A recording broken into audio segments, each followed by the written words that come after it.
తాకట్టులో ఉన్న బంగారాన్ని విడిపించి ఆ రోజున్న మార్కెట్ ధర కట్టి మిగిలిన డబ్బును మీకు అందిస్తుంది కొమ్మూరి గోల్డ్. నమస్తే, వెల్కమ్ టు అవర్ ఛానల్. రాజస్థాన్లో ఒక మైనర్ బాలిక పైన జరిగినటువంటి అఘాయిత్యం, అది కూడా దాదాపుగా 30 మంది 5 రోజుల పాటు నరకం చూపించి అమ్మాయి పైన అఘాయిత్యం చేస్తే మైనర్ బాలిక కనీసం వాళ్ళు చేస్తున్నటువంటి పని ఏంటో కూడా తెలియనటువంటి చిన్న ప్రాణం. నిజంగా అప్పుడే 8th to 7th ఈ క్లాస్లో ఉంటారు.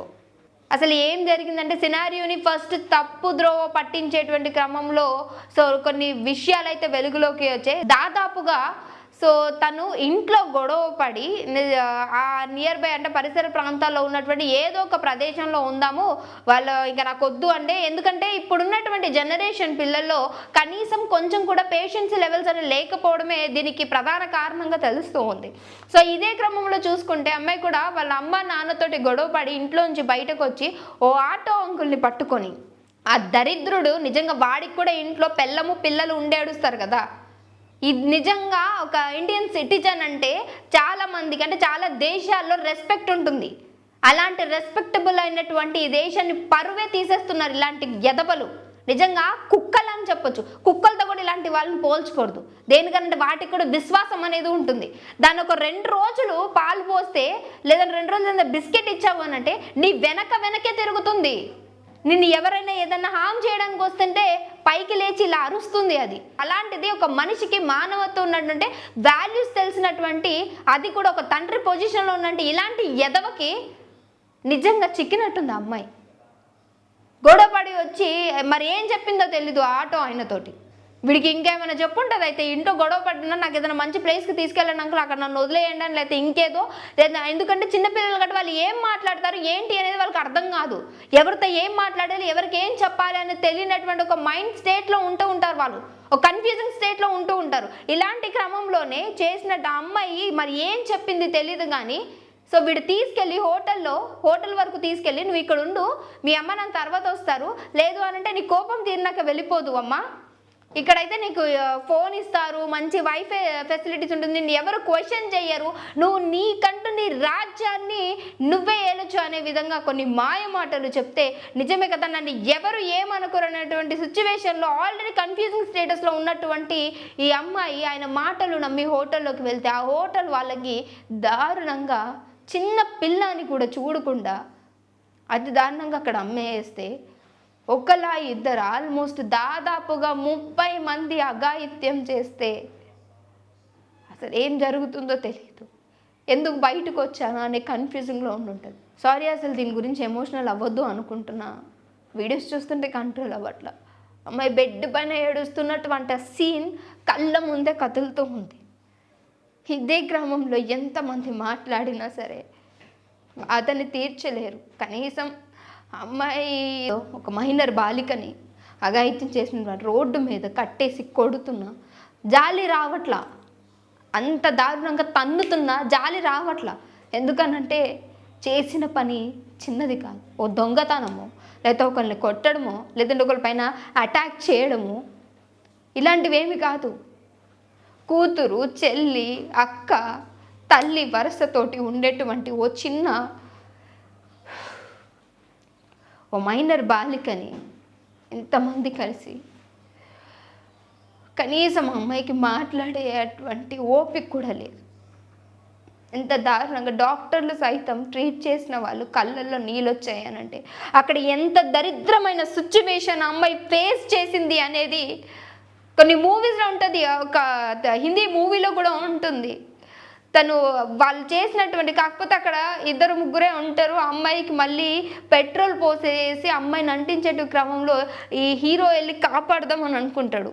కానీ అక్కడ సీన్ అంతా కూడా అమ్మాయి ఆల్రెడీ అది నిప్పంటేసుకొని ఆ అమ్మాయిని కూడా ఆల్మోస్ట్ 1 రోజుల పాటు అమ్మాయిని మానభంగం చేసి అఘాయిత్యం చేసి హత్య చేసేస్తారు. అలాంటి సినారీ మూవీస్లోనే చూస్తున్నాం అనుకుంటే లేదు, రియల్ లైఫ్లో కూడా ఉన్నారు రాక్షసులు, దరిద్రులు ఉన్నారు. మేము కూడా అలాంటి వాళ్ళమే, మాలాంటి వాళ్ళని చూసి ఇలాంటి సినిమాలు చూస్తున్నారని నిరూపించినట్టు అనిపిస్తుంది ఈ సీన్ చూస్తుంటే. గత 4-5 రోజులుగా నిజంగా ఆడపిల్లలు ఉన్నటువంటి తల్లిదండ్రులకు నిద్ర పట్టదేమో, కంటి మీద కొనుక్కుండదేమో. ఇంత దారుణమైనటువంటి సంఘటనలు చూస్తూ ఉన్నాం. ఇది మళ్ళీ ఎలా వెళ్ళిపోతుందంటే, ఒకప్పుడు ఆడపిల్లల్ని బయటికి పంపించాలంటే భయపడేవాళ్ళు, అది వేరు.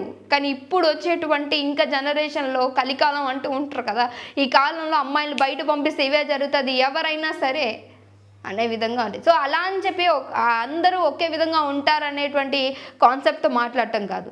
సో ఆడపిల్లలు కూడా అబ్బాయిల పైన అంటే హత్యలు చేసినటువంటి వాళ్ళు కూడా చాలా ముందరు, అది వేరుది సార్. ఎవరైతే ఈ పనికి కారణమయ్యారో ఆ 30 మందిని అట్ ఏ స్పాట్గా శిక్షించాలి అనేటువంటి రూల్ డెఫినెట్గా ఉండాలి, వాళ్ళని శిక్షించాలి అని అంటున్నారు. సో దీనికి పోరాడాలి, ఖచ్చితంగా పోరాడాలి. ఒక్కలో ఇద్దరి చేత బాధితురాలు కాదు ఆ అమ్మాయి, దాదాపుగా 30 మందితో బాధితురాలు. ఇప్పుడు దేశమంతా ఇప్పుడు మేలుకోవాలి కదా, ఇప్పుడు కదా పోరాడాల్సింది. 1 రోజు 2 రోజులు వారం రోజులు 10 రోజులు కాదు పోరాడేది, మీ వాయిస్ రేస్ చేసేది.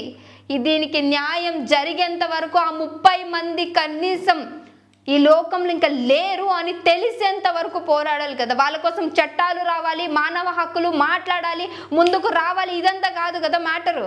ఖచ్చితంగా వీళ్ళ కోసం, ఈ అమ్మాయి కోసం పోరాడాల్సిందే ప్రతి ఒక్క పౌరుడు.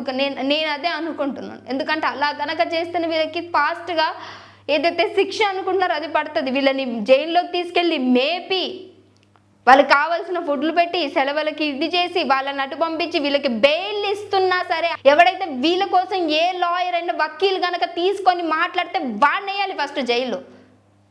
అంటే నిజం ఉందా లేదంటే ఆల్రెడీ తెలిసిపోయింది కదా, అంతమంది నిజంగా ఆ చిన్న పాపని, ఆ మైనర్ బాలికని అంత దారుణంగా చేశారు అని అంటే ఇలాంటి విషయానికి కదా పోరాడాల్సింది. ఇప్పుడు కూడా సైలెంట్గా కూర్చుంటే ఎక్కడ న్యాయం జరుగుతుంది? ఇదే విషయం మీ ఇళ్లలోకి వస్తే అనేటి క్వశ్చన్ ఒకసారి రేస్ చేసుకుంటే తెలుస్తుంది. ఇప్పుడు రాజస్థాన్ మొత్తం కూడా అల్లకల్లోలం అయిపోయినట్టు పరిస్థితి. ఇక అక్కడ ఇది ఒకటే కాదు, ఎన్నో బయటకు రాని కేసెస్ ఉన్నాయి. అలా అని చెప్పి 2 తెలుగు రాష్ట్రాల్లో ఏం జరగట్లేదా అని అంటే జరుగుతున్నాయి. అన్ని చోట్ల ఇవే రిపీట్ అవుతున్నాయి. అంటే ఆడపిల్లకి ఎక్కడ కూడా సేఫ్టీ అనేది లేదు అని అంటే ఈరోజు ఇదే విషయం కళ్ళ ముందు కదులుతూ ఉంది. మాట్లాడటానికి కూడా కొన్ని మాటలు రావట్లేదు. అయితే ఈ విషయంలో ఏం మాట్లాడలేకపోతుంది. దయచేసి ప్రతి ఒక్కరు కూడా మీ ఇళ్ళల్లో ఉండేటువంటి పిల్లలు పక్కన ఉండే చుట్టుపక్కల మా వాళ్ళు కాదు, మాకు సంబంధం లేదు అనేటువంటి ఏ ధోరణ లేకుండా ఎక్కడికన్నా వెళుతున్నా ఏదైనా జరుగుతున్నా దయచేసి వాళ్ళని ఒక కంట కనిపెట్టుకుంటూ ఉండండి. దేన్ని మార్చలేము అని అర్థమవుతుంది. ఇక మీదట దేన్ని మార్చలేమేమో అనిపిస్తుంది. ధైర్యం చెప్పే మీడియా ముందు మాట్లాడే మేమే ఈ విధంగా డౌన్ అయిపోతున్నామంటే ఆ సంఘటన నిజంగా కళ్ళల్లో నుంచి పోవడం లేదు. గత 5 రోజులుగా ఇదే వార్త నిజంగా ఒక రకమైనటువంటి బాధ తన్నుకుంటూ వస్తుంది. ఒకటే చెప్పగలం, జాగ్రత్తగా ఉండండి. కానీ దీనికి ఖచ్చితంగా శిక్ష పడాలి. ఆ ఎడబలు ఖచ్చితంగా ఆ పాప ఎలా అయితే బాధపడిందో అంత బాధ నిజంగా జనాలకు అప్పగిస్తే చాలు. మొత్తం 30 మందిని గంట కూడా పట్టదేమో ఈ లోకంలో లేకుండా చేయడానికి. కొడుతుంటే అరుస్తూ ఉన్నారు, వద్దు వద్దు అని అరుస్తూ ఉన్నారు. మరి మీ దగ్గర ఎంత ప్రాధాయపడి ఉంటుంది అమ్మాయి? అప్పుడు ఆనందంగా ఉండుంటుంది కదా. ఈ సీన్ చూస్తుంటే కూడా మాకు కూడా కళ్ళలో నిజంగా సంతోషంగా ఉంది. కానీ వాళ్ళకి తగ్గ శిక్ష పడట్ల. జస్ట్ కట్టేసి రోడ్డు మీద తీసుకెళ్తుంటే ఎవడు పడతాడు 2 దెబ్బలు వేస్తుంటే కాదు కదా. ఒళ్ళు చర్మం ఊడిపోయే విధంగా తన్నాలి. ఏదైతే ఆ అమ్మాయి పట్ల చేశారో అలాంటి దారుణంగా నిజంగా సూదులతో గుచ్చుతుంటూ అంటారు, 3rd డిగ్రీ అంటూ ఉంటారు చూడండి. అలాంటి దానికంటే ఇంకేమైనా ఎక్కువ ఉంటే అది ప్రదర్శించాలనిపిస్తుంది ఇలాంటి వాళ్ళపైన. దీనికి సంబంధించి మోదీ సార్ కూడా మాట్లాడడం జరిగింది. ఇలాంటి వాళ్ళకి దారుణంగా బిహేవ్ చేసే వాళ్ళకి శిక్షలు పడాలి అని. సో డెఫినెట్గా వీళ్ళ పట్ల నిజంగా ఎవరికి కూడా కనీసం జాలి కూడా లేదు. అంత దారుణంగా ఆ అమ్మాయి సిచ్యువేషన్ చూసే ఉంటాం. ఏం చేసినా ఖచ్చితంగా ఆ పాపకి సంబంధించి కనీసం ఆత్మైన మనశ్శాంతిగా ఉండాలంటే వాళ్ళకి న్యాయం జరగాలి. ఇంతవరకు మేము పోరాడుతూనే ఉందాం, మనం కూడా మన వాయిస్ని రేస్ చేస్తూనే ఉందాం. ఇంతవరకు చూస్తూనే ఉండండి అవర్ ఛానల్. Thank you.